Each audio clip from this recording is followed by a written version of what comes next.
हैं, हमारी माँ का फ़ोन आता है और क्या बोलती है मालूम है कि घरे कौनो सामान ना हो रे खाए के। एक विधायक की माँ फ़ोन करती है और बोलती है घरे कौनो सामान ना हो खाए के, तो फिर हम कल अपना घर 50,000 रुपया भिजवाएँ।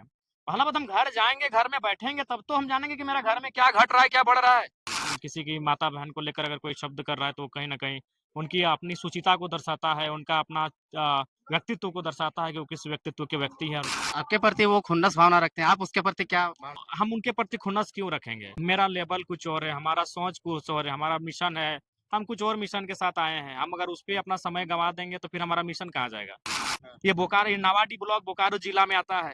हम वचन दे चुके हैं कि हम यहाँ ज़मीन नहीं खरीदेंगे, क्योंकि नेताओं की अमीरी ही जनता की गरीबी के कारण है। तो हमने ऐसा शब्द नहीं मेरे तेरे ये सब हुआ है, तेरे मेरे बेरे इतना हुआ है, लेकिन किसी का माँ-बहन का ये हद पार वाला मसला। डुमरे इस वक्त नवाड़ी ब्लॉक से निकल रहे हैं और क्या कुछ जनता को लेकर के समस्या सॉल्व कर रहे हैं, उन चीजों पर भी जानेंगे और जो राजनीतिक गतिविधि इन दिनों झारखंड में हो रहा है उन पर भी बात करेंगे। किस प्रकार की समस्या सॉल्व कर रहे हैं ब्लॉक में? प्रखंड स्तर है, जो अंचल स्तर का है तो अंचल के सीओ महोदय थे, बीडीओ महोदय थे, दोनों साथ ही थे, हमारे साथ ही जनता दरबार में उपस्थित थे और उनका विभागीय जो विषय था, उनके माध्यम से समाधान किया गया, जो कुछ विषयों पर आश्वासन दिया गया, समय दिया गया और बाकी जो विषय थे, जो ब्लॉक अंचल से बाहर के थे, उनको टेलीफोनिक माध्यम से, अपने पत्राचार के माध्यम से उन समस्याओं का निराकरण करने का प्रयास किया गया और सकारात्मक चीज़ें हुई। मांडर से लेकर चास नगर निगम तक के लोग आपके यहाँ आ रहे हैं और वीडियो सीओ पर भी आरोप लगाते हुए नजर आ रहे थे। जी कहीं-कहीं है कि जो प्रशासनिक लोग हैं वह मनमाने तरीके से कार्य कर रहे हैं, तो ज़ाहिर-सी बात है जनप्रतिनिधियों का शिकायत रहेगा, जनता का शिकायत रहेगा, वो सारे विषय को भी बहुत गंभीरतापूर्वक संज्ञान में लिए हैं और उन पर भी एक्शन रहेगा। आपका विधानसभा में प्रशासनिक तो ठीक से काम कर रहा है, लेकिन बाकी विधानसभा क्षेत्र में क्या चल रहा है? सिस्टम सही से चल रहा है कि नहीं? देखिए, वहाँ के विधायकों पे काफ़ी कुछ निर्भर करता है, सरकार की मंशा पे काफ़ी कुछ निर्भर करता है सिस्टम को ठीक-ठाक चलाने के लिए।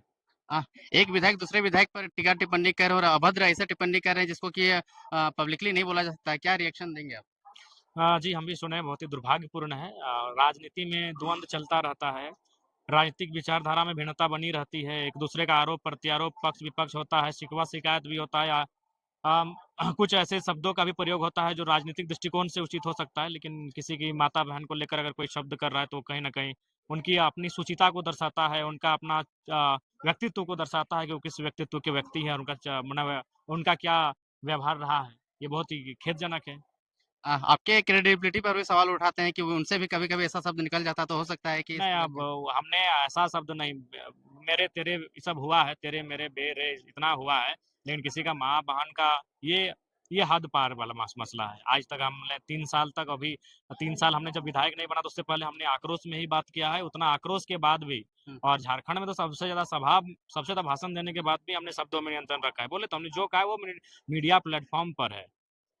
कैसे आप लोग आक्रोश आपके कार्यकर्ता लोग कह रहे थे कि पुतला दहन करेंगे जगह-जगह पे सभी विधानसभा क्षेत्र में। लेकिन निस्संदेह हमारे समर्थकों की भावनाएँ हमारे साथ जुड़ी हैं और कहीं न कहीं ये बहुत ही मतलब माने कह नहीं सकते हैं जितना उन्होंने जो शब्द उन्होंने कहा है उसका भर्त्सना जितना भी करे वो कम होगा, वो कह नहीं सकते हैं। आपके प्रति वो खुन्नस भावना रखते हैं, आप उसके प्रति क्या भावना रखते देखिए हैं? हमने कभी हम उनके प्रति खुन्नस क्यों रखेंगे? मेरा लेवल कुछ और है, हमारा सोच कुछ और है, हमारा मिशन है, हम कुछ और मिशन के साथ आए हैं। हम अगर उस पे अपना समय गँवा देंगे तो फिर हमारा मिशन कहाँ जाएगा? हमने तो यहाँ तक मंचों में कई अवसर पर कहा है कि उनसे 2029 में हमारी आपका राजनीतिक मतभेद होगा जब चुनाव में सामने होंगे। अभी हमने तो यहाँ तक एक बार मज़ाक-मज़ाक में कह दिया था कि अगर हम तो मान के चलिए हम अभी बैचलर है, हमारा विवाह अगर आपके दूर से किसी साली से हो गया, ठीक है, शादी में आप मुँह फुला के नहीं गए, मुंडन में तो टकला होने दोनों को आना पड़ेगा। तो मनुष्य हमने तो ये तक भाव रखा है, लेकिन उस व्यक्ति की संकीर्ण सोच है, उस व्यक्ति की सुचिता क्या है, वो उस पे निर्भर करता है। हमने 2-3 मंचों में कहा है कि उनसे हमारा राजनीतिक विचारधारा मेल नहीं खाता है। उनके विधानसभा जब हम गए हैं, बात को रखे हैं, लेकिन सामाजिक तौर पे क्यों नहीं खाएगा भाई? सामाजिक तौर पे हम एक समाज से संबंध रखते हैं, लेकिन उस व्यक्ति की क्या सोच है, कितनी संकीर्ण सोच है, कितनी निम्न सोच है, कितना तुच्छ उनका सोच है, ये जग ज़ाहिर हो चुका है। राजनीतिक विचारधारा कैसे निवेश कर रहा है? आप भी आंदोलन का उपज है, आजसू भी आंदोलन का उपज है, तो आंदोलन का ही तो देखिए दोनों आप उपज है। नहीं, नहीं, आजसू पार्टी और आजसू में बहुत अंतर है।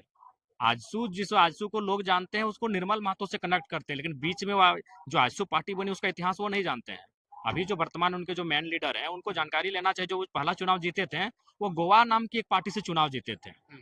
और सूर्य सिंह बेसरा जब 1990 में चुनाव जीते थे, वो आजसू पार्टी से नहीं इंडिपेंडेंट जीते थे। जैसे अभी फॉर एग्जांपल कांग्रेस का मैन विंग है जो चुनाव लड़ता है, बीजेपी का मैन विंग है जो चुनाव लड़ता है, लेकिन सभी विंग का किसान मोर्चा है, सभी विंग का ओबीसी मोर्चा है, सभी विंग का एसटी मोर्चा है, एससी मोर्चा है, माइनॉरिटी मोर्चा है, वुमेन मोर्चा है, सभी विंग का। तो ठीक उसी प्रकार वो जेएमएम का ही आजसू विंग था, स्टूडेंट विंग, और वो निर्मल महतो उस समय पार्टी के मैन लीडर थे, उन्होंने इसको बनाया था। तो उसका जब चुनाव मैन विंग लड़ती है, यानी जेएमएम चुनाव लड़ती थी, आजसू नहीं। इसलिए आप 1990 के चुनाव को चेक कीजिएगा इंटरनेट में, अभी भी रिजल्ट पड़ा हुआ है। सूर्य सिंह बेसरा इंडिपेंडेंट लड़े थे, आजसू पार्टी से नहीं लड़े थे। इसका मतलब वो चुनाव लड़ने के लिए वो नहीं बनी थी, यानी जो चुनाव लड़ रही है जाहिर सी बात वो फर्जी है, सत्ता के लिए। हाँ निसंदेह। आप सिंपल सा बात है, ये राज्य के लोग चूंकि उतना तार्किक सोच नहीं पाते हैं, तार्किक सोचिए। और हिस्ट्री को खंगालिए ना, जो उनके सुप्रीम लीडर हैं, वो पहला चुनाव 2000 के आसपास या 1998 में जो लड़े थे, वो किस पार्टी से लड़े थे? इंटरनेट में सारा डिटेल्स है। वो गोवा नाम की पार्टी से लड़े थे, वहां का आजसू पार्टी क्यों नहीं था? क्योंकि आजसू पार्टी तो आजसू तो 1985 में बनी है। अगर आप उसके मैन लीडर है और वो ओरिजिनल है, तो 1985 से ही आपको चुनाव में होना चाहिए था। आप चुनाव गोवा पार्टी से लड़ते हैं, उसका नाम भविष्य में आजसू पार्टी करते हैं, तो ये हमको बताने की जरूरत नहीं है, और हमसे बेहतर वे लोग जानते हैं जिन्होंने आजसू को सींचा है। जयराम को सबसे दुश्मनी है, जेएमएम से भी, आजसू से भी, बाकी से भी है। होगा ही। आप जिस जिस व्यवहार के साथ राजनीति करने आए हैं, उससे हर किसी को होगा। क्यों? राजनेता का मतलब क्या था? सुबह 4 बजे 3 बजे भोर उठ के जाना, उसके मतलब जिस प्रकार लोग मंदिर जाते थे, उस प्रकार विधायक के दरबार में जाते थे। हमने स्पष्ट कह दिया कि हम आराम से, हम 8 बजे 9 बजे सुत के उठते हैं, आराम से 10 बजे खा पी के आइए। विधायक भगवान नहीं होता है, विधायक आपके बीच का, आराम से मिलने आइए, खा पी के आप अपने समस्या को सुनाने आइए। हम शाम तक नहीं, रात तक आपकी समस्याओं को सुनेंगे, जब तक आपकी समस्याएं खत्म नहीं होंगी। और हम बैठते हैं, सुबह 11 बजे बैठते हैं, तो शाम के 4 5 6 भी बज जाता है। आप जो बोल रहे थे सैलरी डोनेशन का बात, वो कहाँ हाँ, तक वो हो गया 28 तारीख तक। 28 तारीख को 4,80,000 जो हमारा 3 महीना का सैलरी होगा, वो हम स्टूडेंट को, जो डुमरी विधानसभा के अंतर्गत 40 स्टूडेंट, मैट्रिक के टॉप 10, इंटर में 3 फैकल्टी होता है, आर्ट्स साइंस कॉमर्स तीनों के 10-10 30 40 स्टूडेंट को जो भी होगा मैंने उसके डिस्ट्रीब्यूट करने जा रहे हैं। जैक बोर्ड का, जी, जैक बोर्ड, जाहिर सी बात है, जैक बोर्ड। सीबीएसई लो वाले लोग तो को वो क्यों नहीं देते? सक्षम है। देखिए, आप भी जानते हैं, जो सीबीएसई में जो बच्चे पढ़ने जा रहे हैं, देखिए सीबीएसई में जो बच्चे हैं वो बुरा ना माने, उनके अभिभावक भी बुरा नहीं माने, लेकिन सीबीएसई में जो बच्चों को पढ़ा रहे हैं वो सक्षम है आर्थिक रूप से। जो आईसीएसई में जो अपने बच्चों को पढ़ा रहे हैं वो सक्षम है, जो डिनोबली में अपने बच्चों को पढ़ा रहे हैं वो सक्षम है, जो चिन्मया में अपने बच्चों को पढ़ा रहे हैं वो सक्षम है, जो दिल्ली पब्लिक स्कूल में अपने बच्चों को पढ़ा रहे हैं वो सक्षम है।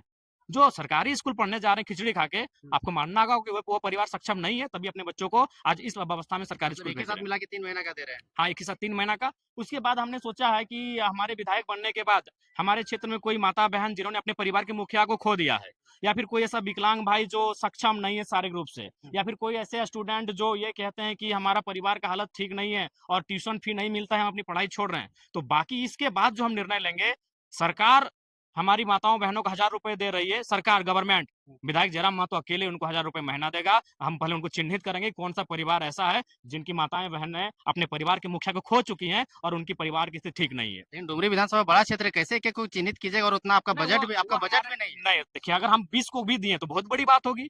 तो फिर किसको जो छाड़ दीजिएगा? फिर तो पूरे मतभेद वाला बात नहीं, हो जाएगा। मतभेद होगा, उनको समझना होगा, हम आकलन करेंगे। हम्म। अभी मान के चलिए अबुआ आवास आता है, हम्म। एक होता है लेकिन दावेदार 10 होते हैं, तो सर्वे होता है, जिन ये उनको भी समझना होगा कि एक विधायक अगर सकारात्मक प्रयास कर रहा है तो टांग नहीं खींचना चाहिए।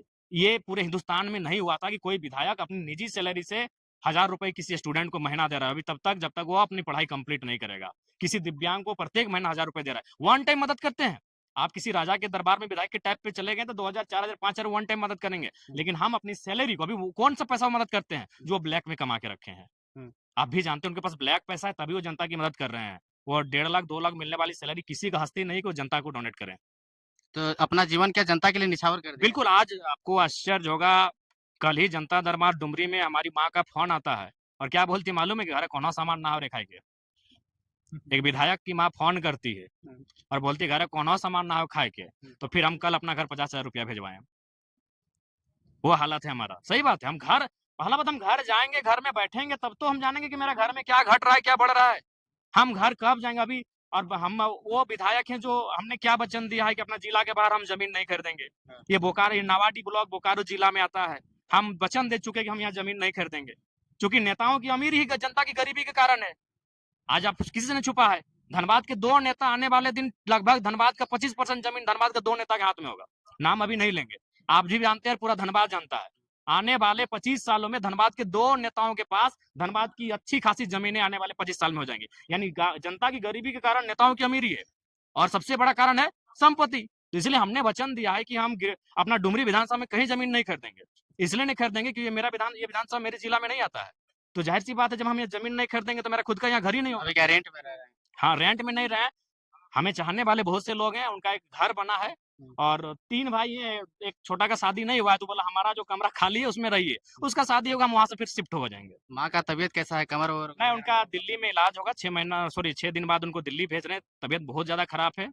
लेकिन क्या करें, जनता बाकी माँ को भी हमको अपनी माँ जैसी ही लगती है, उनका दर्द भी हमको अपनी माँ के जैसा लगता है। इसीलिए हम मतलब ये नहीं डिफाइन कर पाते हैं कि हम अपनी माँ के लिए कैसा सोचें और बाकी माँओं के लिए कैसा सोचें। सभी माँ जो दुःख में हम देखते हैं, अपनी माँ जैसा लगता है हमको। चुनाव से पहले जयराम का ज़िंदगी और अभी का ज़िंदगी में क्या अंतर अभी है? ज़्यादा टफ हो गया है, चूँकि हम संवैधानिक पद में हैं, अभी अपेक्षाएँ ज़्यादा हो गई लोगों की, तो अभी थोड़ा-सा मेरा जीवन टफ है।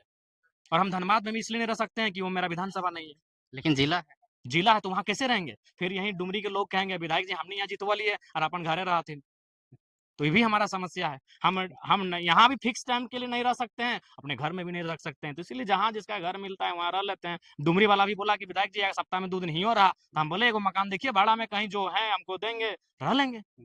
अरुणाचल प्रदेश, मेघालय वगैरह घूम कर के आए, क्या कुछ सीखे हैं? देखिए वहाँ का नीति नियम स्पष्ट है कि जो आउटसाइडर लोग वहाँ जॉब करने के लिए जाते हैं, जॉब करिए और फिर जॉब खत्म हो जाता है, घर जाइए। यही झारखंड में होना चाहिए।